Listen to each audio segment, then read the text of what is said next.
E é isso, meus irmãos.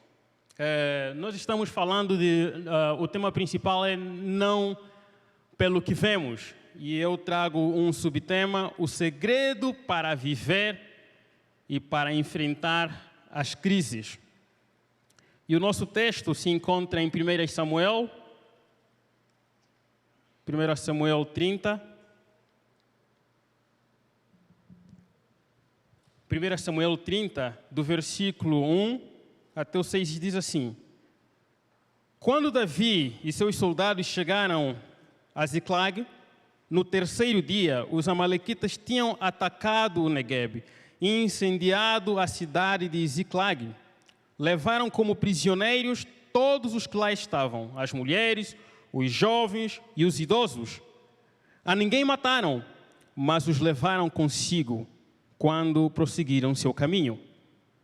Ao chegarem a Ziclag, Davi e seus soldados encontraram a cidade destruída pelo fogo e viram que suas mulheres, seus filhos e suas filhas tinham sido levados como prisioneiros.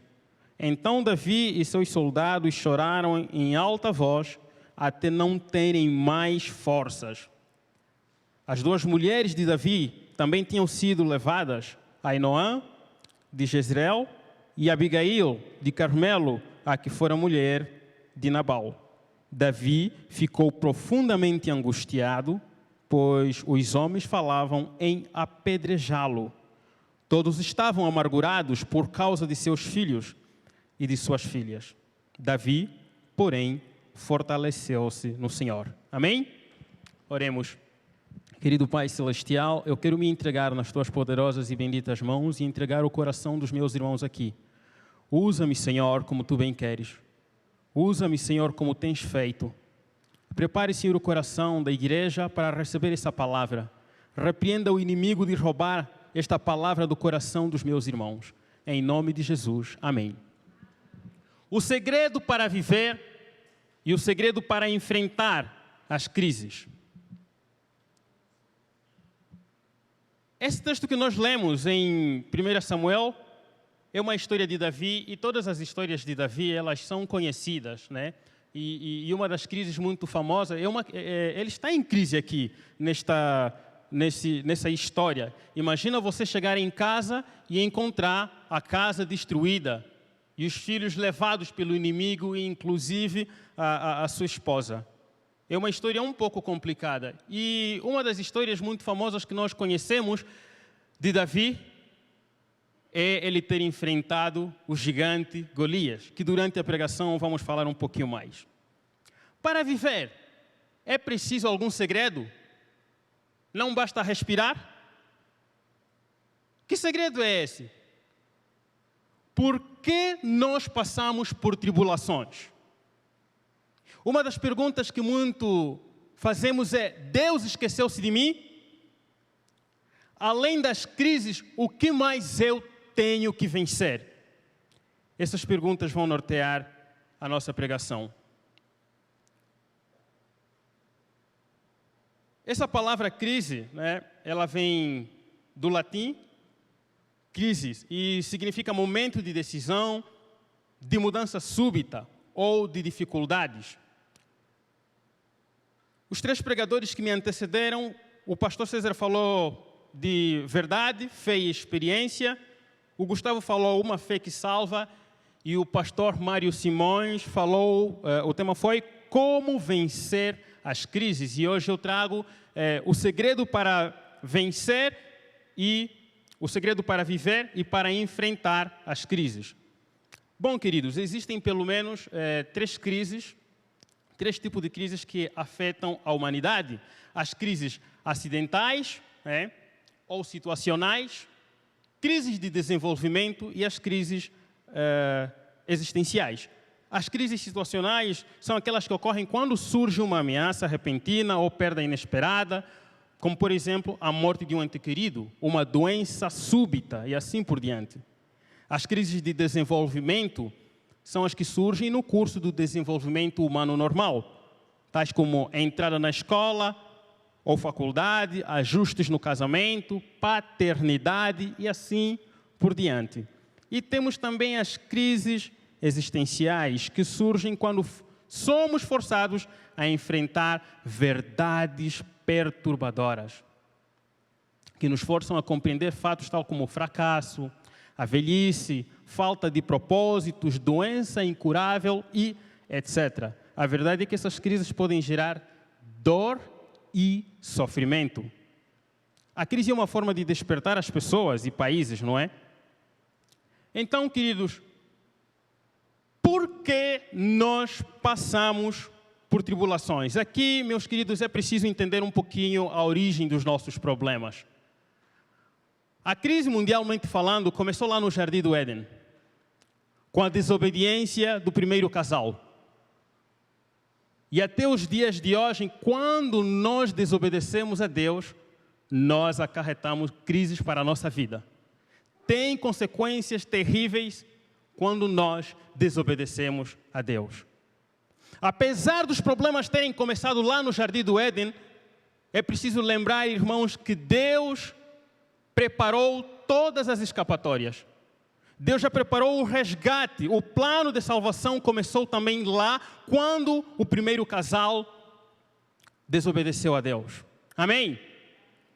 É no momento de tribulação que nós muitas vezes nos questionamos: por que Deus? Por que isso está acontecendo comigo? Por que o meu casamento? Por que a minha empresa teve que falir? Por que o meu filho teve que partir? Por que tudo tem que ser difícil para mim? Alguém já fez esse tipo de perguntas? Nos momentos de crise nós temos perguntas a fazer, e muitas delas sem respostas. Queridos, eu não tenho todas as respostas para as perguntas difíceis que existem na Bíblia. Não tenho tanto conhecimento para responder todas as perguntas que existem. Mas eu tenho experiência para mostrar e provar que Deus é real, ouve e responde às nossas orações. Aleluia! Então, quando nós passamos em crise, é para reconhecermos que somos totalmente dependentes de Deus, para nos mostrar que nada foge do controle de Deus, para nos moldar e fortalecer. Se eu não passasse dificuldades, eu não seria o homem que sou.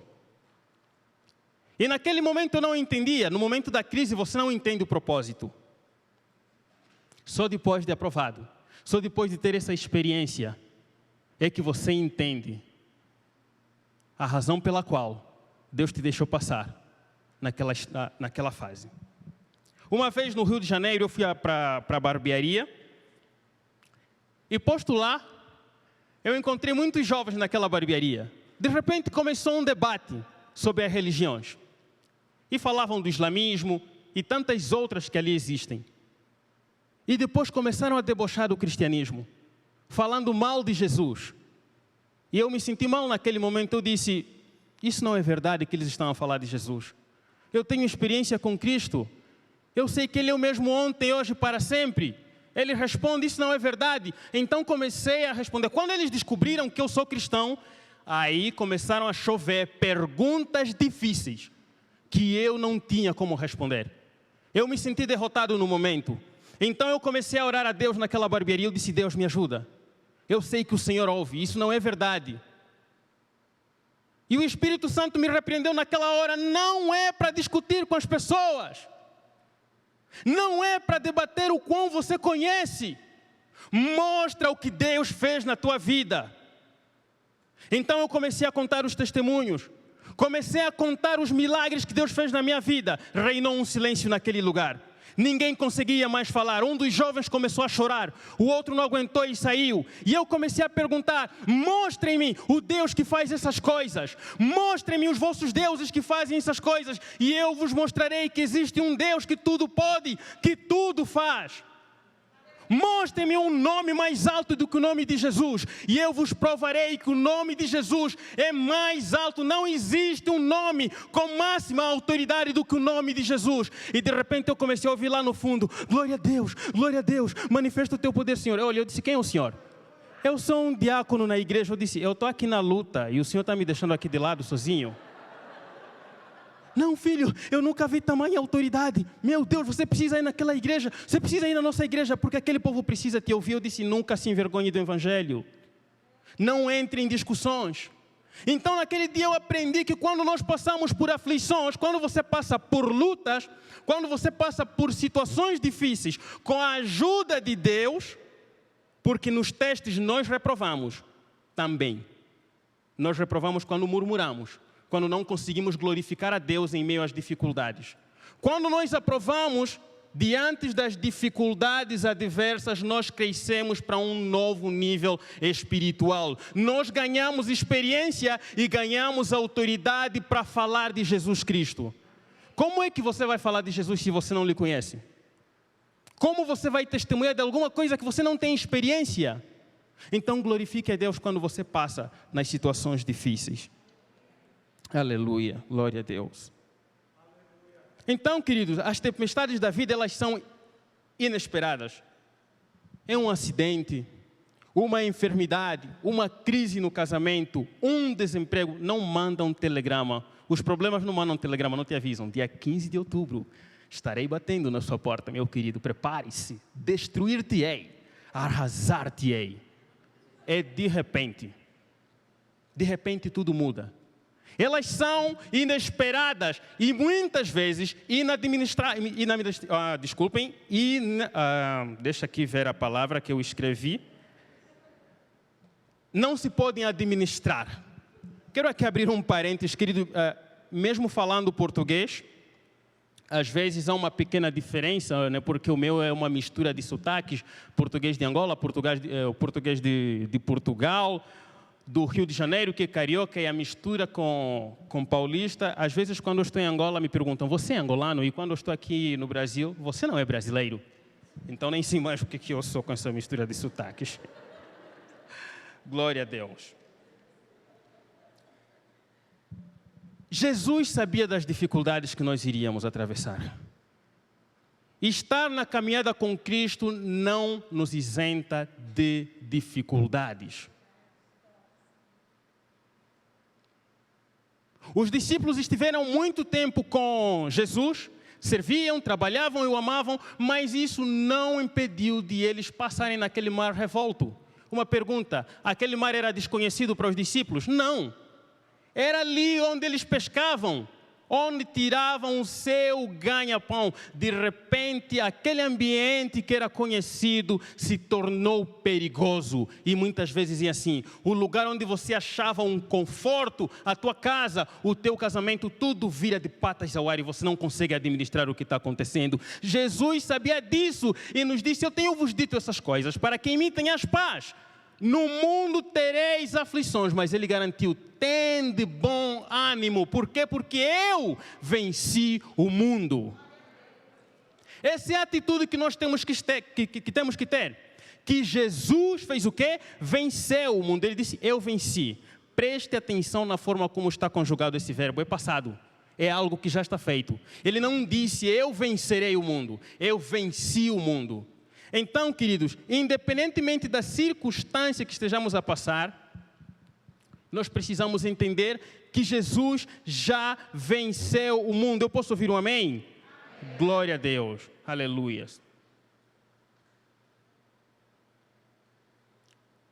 O que leva uma pessoa a fazer esse tipo de pergunta? Deus se esqueceu de mim? Alguém já passou por essa experiência? Por tantas dificuldades e perguntar onde está o Senhor e se Deus se esqueceu? Nós estamos vivendo tempos muito complicados. O presente parece nublado e o futuro cada vez mais escuro. Não temos certeza de nada, mas Deus tem a certeza de tudo. Muitas vezes, quando nós passamos dificuldades, ou quando as coisas vão bem na nossa vida, nós conseguimos glorificar a Deus.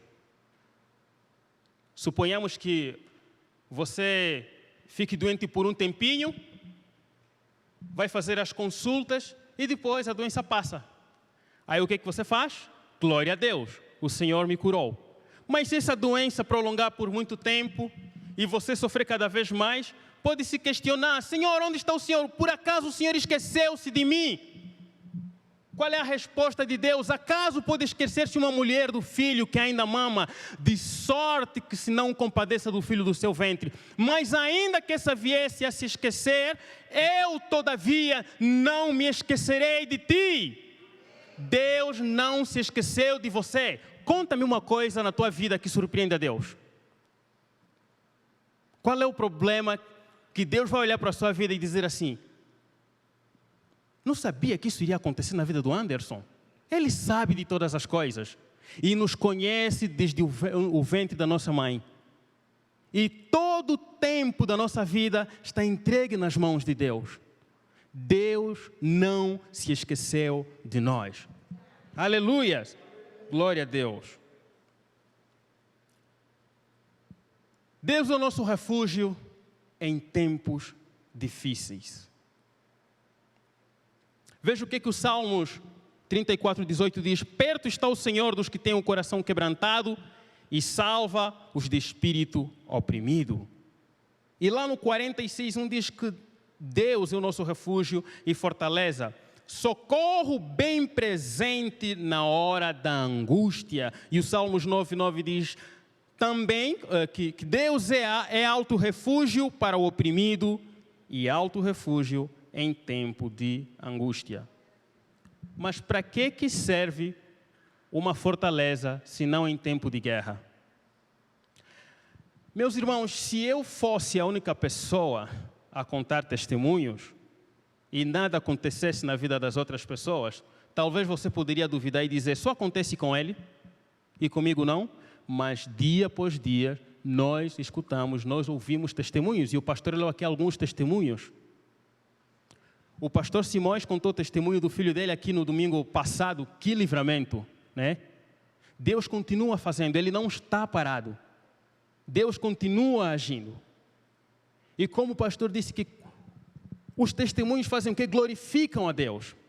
E nós precisamos entender, meus irmãos, que quando Deus me faz passar numa situação, quando Deus te faz passar numa dificuldade, numa situação complicada, não é só para você, é para alcançar outras pessoas. Porque quando nós escutamos o que Deus fez nas outras pessoas, nós fizemos o que? Ganhamos esperança, porque nós servimos o mesmo Deus. Se Deus fez na vida do meu irmão, Ele pode fazer na minha também. Aleluia! E por falar em guerra, queridos, eu venho de um país que sofreu 27 anos de guerra. E eu gostaria que você entendesse muito bem, quase 30 anos de guerra, porque não foram 27 semanas, não foram 27 meses, não foram 27 dias. Foram 27 anos de guerra. Na verdade, Angola, desde a sua fundação, está sempre em crise. É uma nação muito jovem, fundada em 1975, e o Brasil é o primeiro país do mundo a reconhecer a independência de Angola.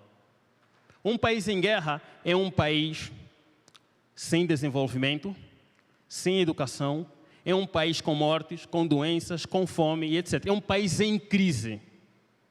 Se vocês assistirem o filme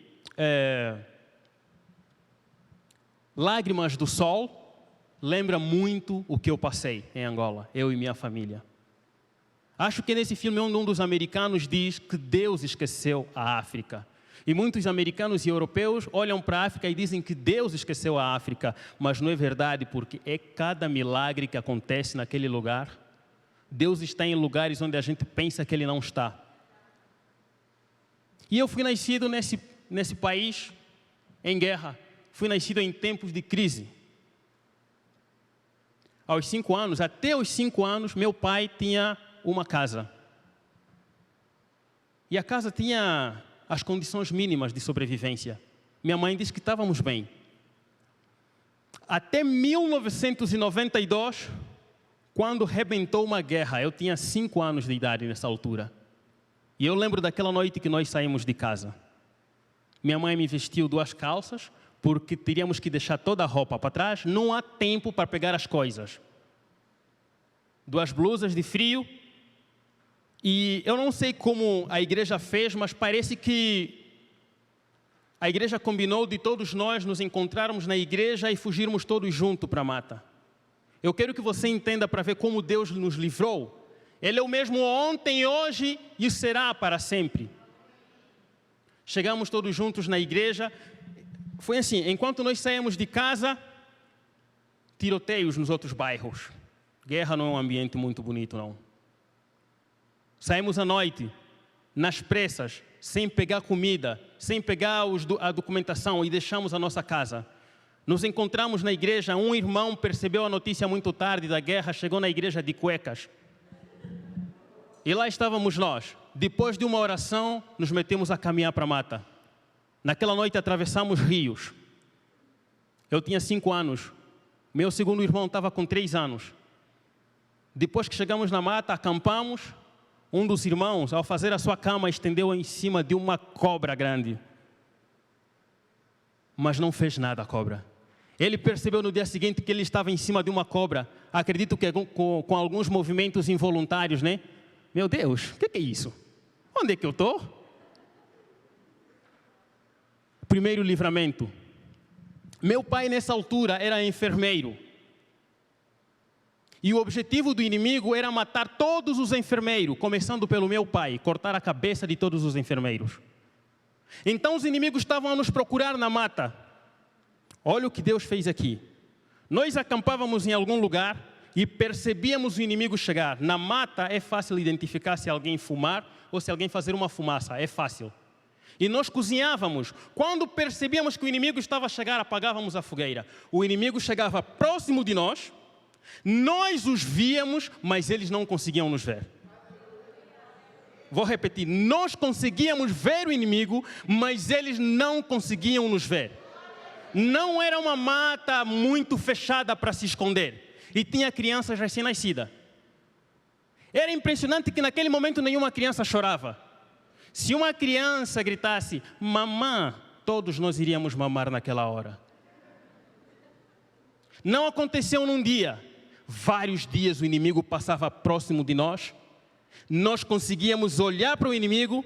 Eles passavam conversando e não conseguiam nos ver. Cultuamos na mata. Adorávamos ao Senhor na mata.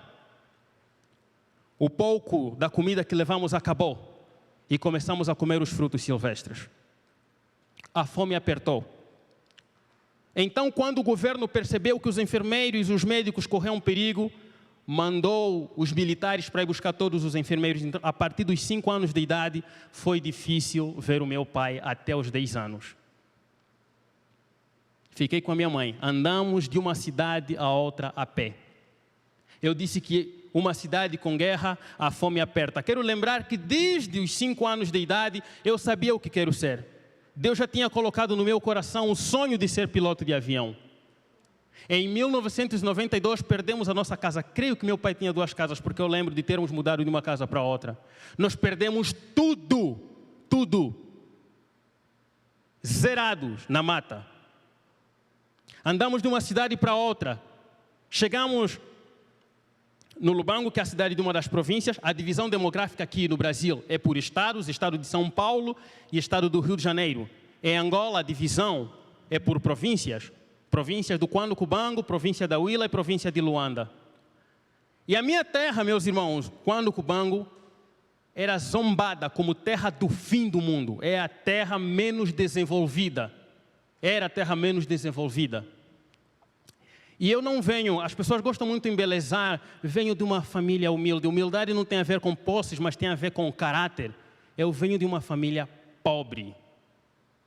Mas vai acompanhando a história para ver como Deus operou na minha família. Então, aos 10 anos de idade, a fome era tanta que pela primeira vez eu comi pão do lixo. Eu e o meu irmão.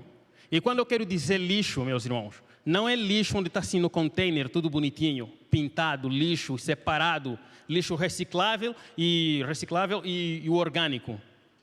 Era na lama, no capim, aquela mistura de lixos orgânicos e recicláveis. E quem conhece um pouco as histórias dos países africanos sabe que fazíamos necessidades ao ar livre. Foi naquele lixo onde eu fui buscar aquele pão amassado e comi o pão do lixo, porque a fome era tanta, eu e o meu irmão. Desde aquela data em diante, Comecei a comer caroços de maçã que alguém comia e jogava fora. Eu acompanhava, olhava assim para alguém comer uma fruta, joga fora, pega na terra, limpa. Eu pegava, limpava, né, e consumia aquele caroço de maçã e de pera. Não estou dizendo que passamos um mês de fome, um ano de fome. Foram anos de fome. Chegou um tempo que o povo angolano não tinha esperança se haveria paz. Porque a guerra era demais. Nessa altura, minha mãe começou a vender suco e água para tentarmos sobreviver e eu vendia com ela. Hoje em dia, quando eu vejo os meninos vendendo chocolates na rua, biscoito e tudo mais, lembro que eu também passei nisso. Depois de um tempo, voltamos para a minha cidade natal, que é Menonga, onde eu fui nascido. Eu estudei em condições precárias. Não tinha sala em condições.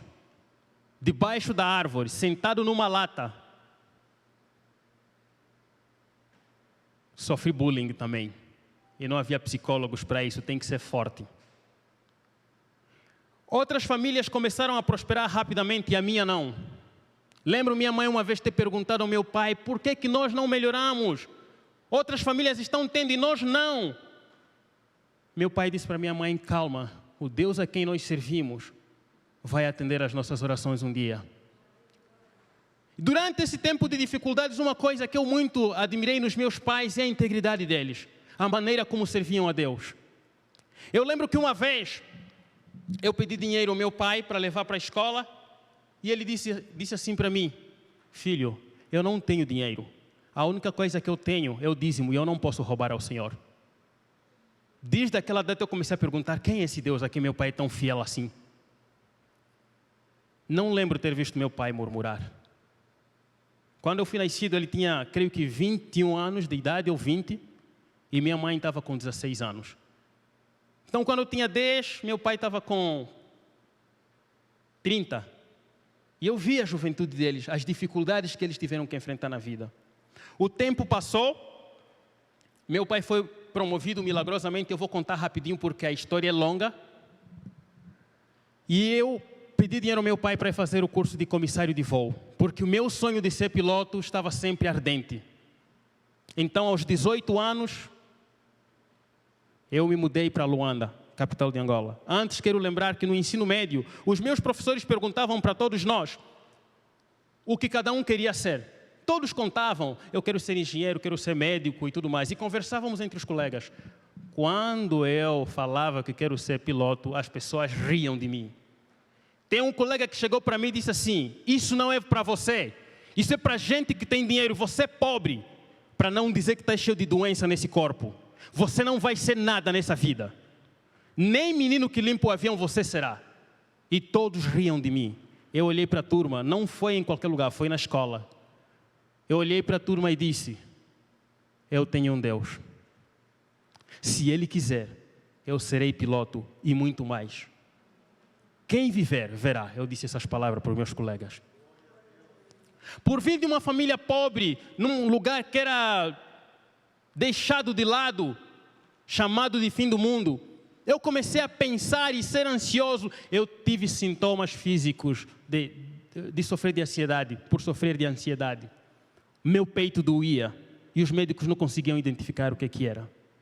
Eu estava ansioso porque minha família não tinha condições. Na altura, o curso de pilotagem em Angola, isso foi em 2008, o curso estava $54 mil. Eu disse, só milagres é que podem fazer isso. Mas aí eu descobri que poderia começar sendo comissário de voo.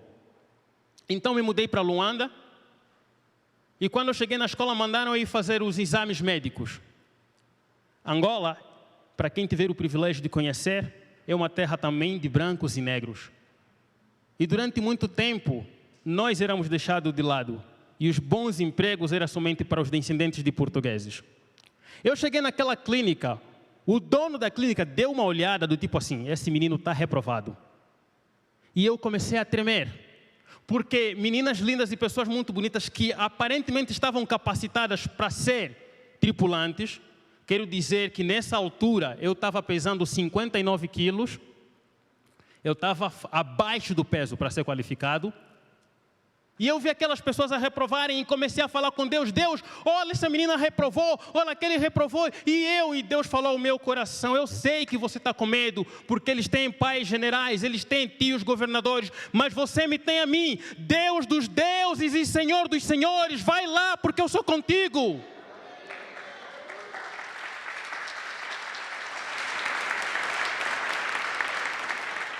Aleluia. Então eu fui para lá. E toda vez que fazia um exame, eu cantava no meu coração. E hoje em dia faço a mesma coisa. Quando eu sinto medo, eu canto.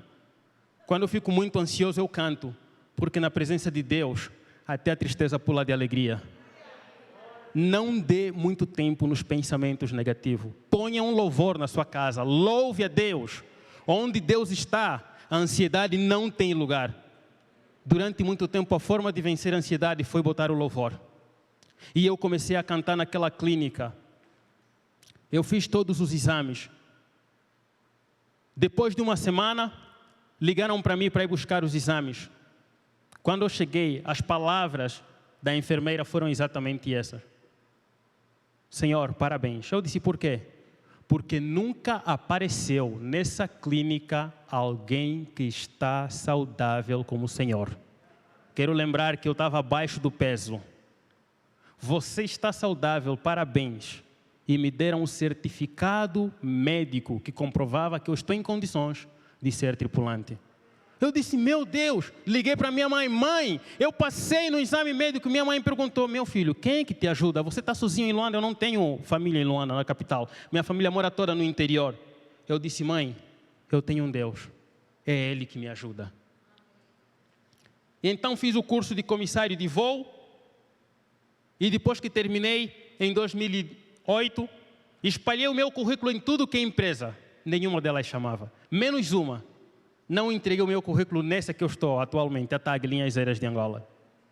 Sabe por que eu não entreguei? Porque é muito difícil. Angola é um país corrupto e tem que ter QI, quem indica. E eu não tenho quem indicar. Eu disse, como é difícil, não vou. Espalhei os meus currículos nas empresas pequenas, aquelas que só faziam voos lá dentro. Eu não entendi o que Deus estava me dizendo. Deus estava dizendo, eu tenho coisas grandes para você. E eu dizia, eu vou nas coisas pequenas. E essa luta levou 6 meses. E por não entender a Deus, eu questionei Deus, por que nenhuma empresa está me chamando? E em setembro de 2009, a TAG começou a precisar de comissários de voo. Então publicou no Jornal de Angola que estava precisando de comissários de voo. Eu disse, eu não vou, é difícil entrar nessa empresa. Os irmãos da igreja ligaram para mim, Rafael, vai, tenta pelo menos. Então eu fiz uma oração a Deus, eu disse, Deus, muda a minha história. Olha onde eu saí, olha a minha família como está. Muda a minha história, por favor, Senhor. Eu fui para lá no penúltimo dia. Encontrei uma enchente de pessoas e me senti derrotado. Voltei para casa.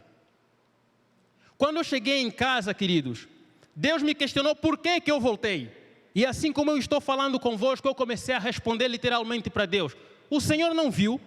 Era um pai puxando a filha, era tio puxando a sobrinha. Quem eu tinha lá para me puxar e me deixar entrar naquela porta? E Deus falou comigo, eu sei que eles têm pais, governadores e tios generais. Você me tem a mim, Senhor dos senhores e Rei dos reis. Volta porque eu sou contigo.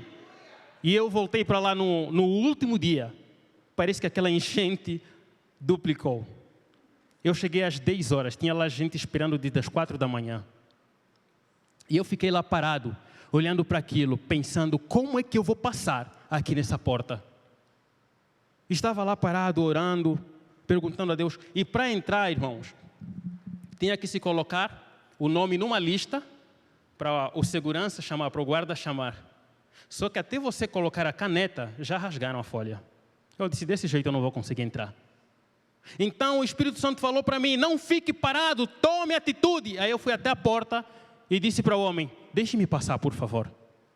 E o homem disse assim para mim, tanta gente aqui querendo entrar, e você acha que eu vou deixar você passar? Eu disse para ele, senhor, sim, o senhor vai me deixar passar. Ele perguntou, por quê? Porque esses vieram para ser comissário de voo. Eu sou o comissário de voo. Ele disse, não vou te deixar passar. E nisso comecei a falar, se você não me deixar passar, eu vou pegar, desculpa, Gente, que coisa chique, não percebi isso aqui.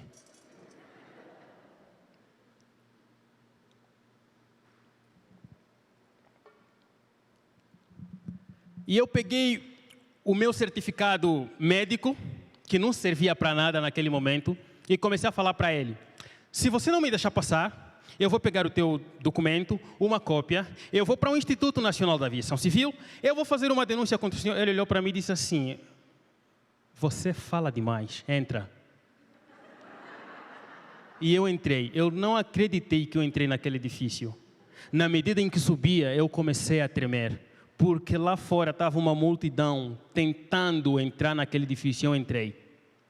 Quando cheguei nos recursos humanos, uma senhora chegou para mim e perguntou, não sei por que ela fez aquela pergunta: filho, conseguiu? Eu respondi: sim, consegui, ótimo. Vai naquele quarto que os outros estão lá à tua espera. Então eu fui numa sala.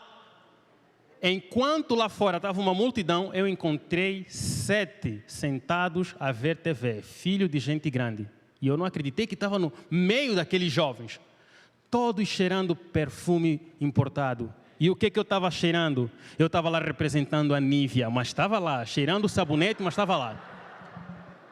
E eu tremia de nervo, não acreditava que eu estava naquele lugar. Então nos chamaram para levar a documentação na diretora dos recursos humanos. O corredor dos recursos humanos da minha empresa é muito grande. E lá fomos nós. E eu tremia. E tinha homens que eu nunca mais vi até hoje. Mas eles estavam naquele corredor e diziam: relaxa, vai dar tudo certo. Eu levei tantos documentos que até dos cursos que eu fiz na igreja levei. Até de homilética levei, só para não me mandar embora de novo. Entreguei a documentação.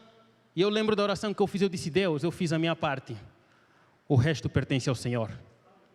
Ligaram para mim para ir fazer a prova de língua portuguesa e de inglês. O teste de português foi fácil, mas quando peguei a prova de inglês, todos os cursos de inglês parece que não serviram para nada, eu não estava entendendo nada. E a sala era enorme, e muita gente estava nervosa. Então eu peguei aquela folha e virei, e comecei a orar. Eu disse: Deus, a Tua palavra mostra que o Senhor revelou sonhos a Daniel e a José. A palavra diz que o Senhor é o mesmo ontem, hoje e para sempre. Em nome de Jesus suplico, me revela essa prova. Quando eu virei, eu comecei a entender a folha. Comecei a responder. Pediram uma redação de pelo menos 70 palavras. Eu ultrapassei 120, que a professora veio tirar. Eu disse: não, deixa que agora está fluindo. E ela levou. Depois dessa eu voltei para casa. E eu tenho o hábito de acordar e orar e louvar ao Senhor.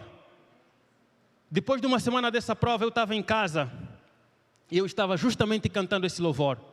Posso crer que em minha vida um milagre vai acontecer. Eu não terminei de cantar essa música. Quando comecei a cantar o coro, hoje o meu milagre vai chegar. Não terminei essa frase. O meu telefone tocou. Não 5 minutos depois ou antes, no momento que eu disse, hoje o meu milagre vai chegar. Recebi uma ligação. Senhor Rafael Ruben. Eu disse: sim, sou eu. Daqui da TAG Linhas Aéreas de Angola. Estamos ligando para parabenizá-lo porque você é o nosso novo comissário de voo. Eu joguei o violão de um lado, saí correndo para o outro. Aleluia. Glória a Deus. Estava todo atrapalhado e corria de um lado naquela casa. Abri a porta para ir contar para uma vizinha. Percebi que ela estava de cuecas. Voltei para vestir. Eu estava todo atrapalhado. Peguei o telefone e liguei para minha mãe. Mãe, sou o comissário de voo da TAG. Minha mãe disse: não é possível, filho. Essa empresa é grande demais para nós. Eu disse: mãe, é verdade. Eu sou comissário de bordo da TAG. Ligaram para mim agora. Meu pai disse: não, filho, eu só vou acreditar quando eu estiver uniformizado. Eu disse: então o pai vai ver. Me ligaram de novo. Fui para a empresa conhecer os meus chefes. E lá veio a primeira viagem internacional, fui para a África do Sul fazer a qualificação do avião. Nem sabia o que ficar no hotel, estava todo atrapalhado, mas Deus providenciou uma senhora lá da limpeza que me cuidou como um filho. Então chegou o dia de viajar para a minha cidade natal. Quando eu cheguei no aeroporto, quem é que estava no aeroporto? 90% dos passageiros eram irmãos da igreja. As senhoras da igreja iam num congresso e voltaram naquele avião. E elas ficaram admiradas. Esse é o Rafael? O que ele está a fazer aqui no avião? Não é possível. Quem mais eu encontrei? Um daqueles colegas que disse que eu não seria nada. Eu cheguei nessa colega e perguntei, tudo bem? Se lembra de mim? Ela disse, é claro que eu me lembro de você.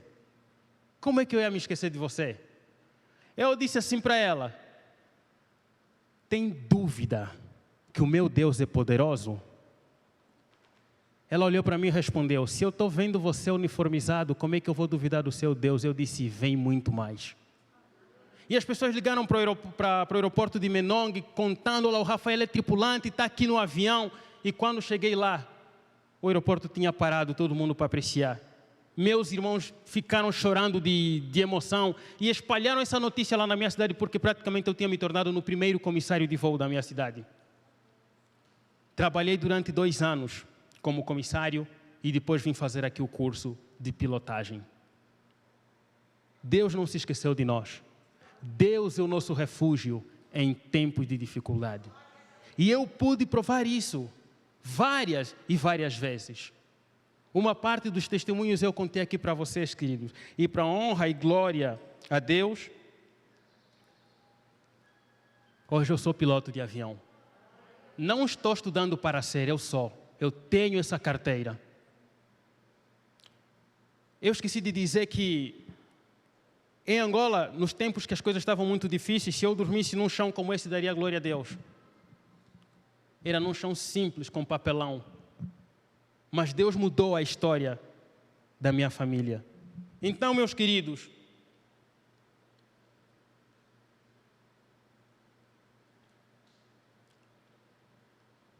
a crise é a melhor hora para um milagre acontecer. Deus opera nos momentos de crise. Se estiver tudo bem com você, está tudo bem. Não lembro alguém, eu não conheço alguém que orou a Deus pedindo ajuda porque está tudo bem. Socorro, Senhor, está tudo bem comigo, Pai, intervém na minha vida, eu não aguento mais, Senhor. Eu estou empregado, eu tenho saúde, está tudo bem, Senhor, me livra dessa situação. Ninguém faz esse tipo de oração. Mas é no momento de crise que Deus opera. E Deus pode operar nesse momento, nesse tempo turbulento. E nessa fase dessa doença bem famosa, eu sou uma das pessoas que foi afetada pela Covid. Eu tive Covid-19. E fui curado. 2020 não foi fácil para mim também.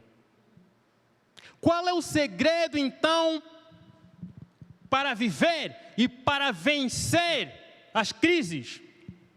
Estamos no fim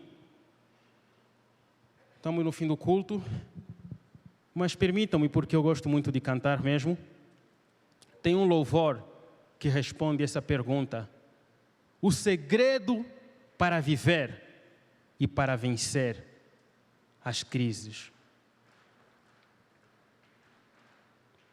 Eu quero pedir a todos, preste atenção em cada frase desse louvor, porque ele responde qual é o segredo para viver e para vencer as crises.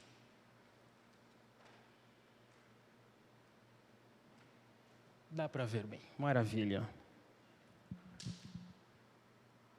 Quando nos cercar o mal, ao rugir o temporal, em Jesus é confiar, nunca poderá falhar.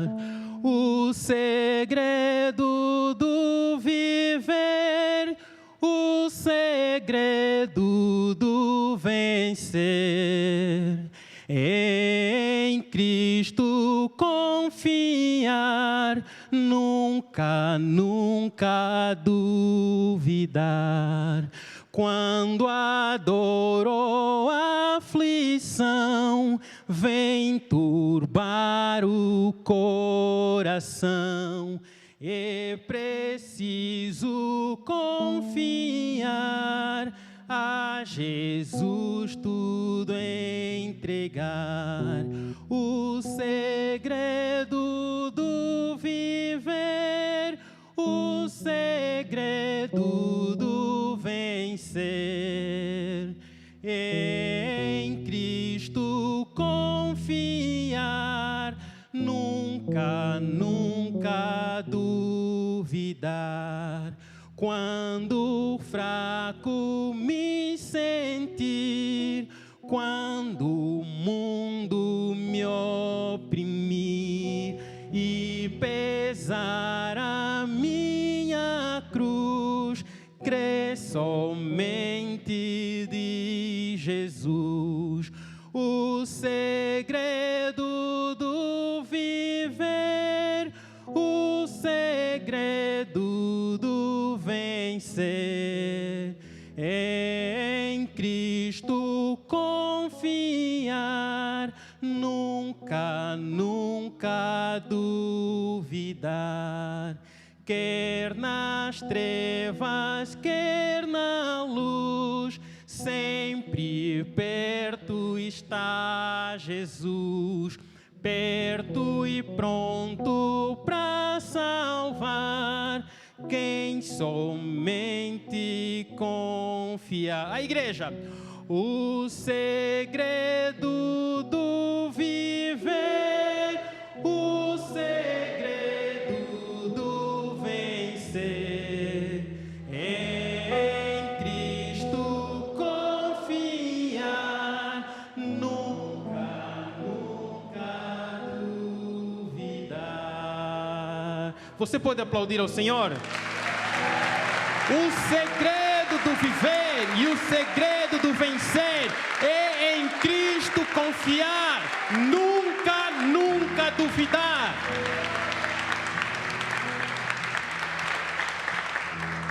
O segredo do viver é em Cristo confiar. Talvez você diga: Rafael, eu não vejo saída, eu não sei onde caminhar. Deus faz o caminho onde parece não ter caminho. Mesmo que você se encontre entre a espada e a parede, Deus tem a saída. Ainda que você se encontre em xeque-mate, Deus tem a saída. Você não precisa entender. Como nós acabamos de cantar, mesmo sem saber, um relacionamento sem confiança não é digno de existência.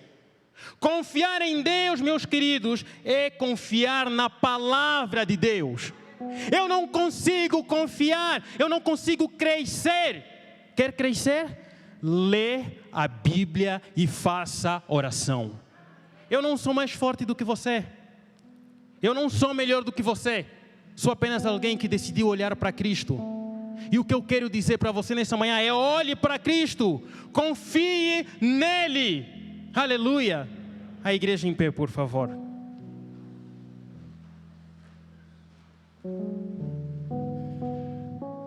Eu quero orar pela amada igreja. Põe a mão no seu coração. O ministério de louvor pode se posicionar, por favor. Querido Deus, queremos te dar graças porque tu és bom. Em todo tempo o Senhor é bom, o Senhor nos surpreende, o Senhor continua falando aos nossos corações. Oh Pai, eu não sei a condição do coração de cada um aqui, mas o Senhor sabe. E Pai, eu quero repreender o inimigo de tirar a palavra de confiança do coração dos meus irmãos. Em nome de Jesus, Senhor, quero entregá-los nas tuas poderosas e benditas mãos, para que essa igreja continue confiando em Ti. Ainda que a figueira não floresça, essa igreja continuará confiando em Ti. Se você puder, repita comigo: Senhor Jesus, nessa manhã, eu quero reafirmar o meu compromisso contigo. Não importam as circunstâncias, eu vou confiar em Ti. Se me faltar o pão, eu vou confiar em Ti. Se me faltar o dinheiro, eu vou confiar em Ti. Não importam as circunstâncias, eu vou permanecer firme. Eu e a minha casa serviremos ao Senhor. O Senhor é o meu pastor e de nada terei falta. Espírito Santo, tome controle da minha vida. Faça as tuas águas fluir em minha mente. Em nome de Jesus. Amém. Aleluia.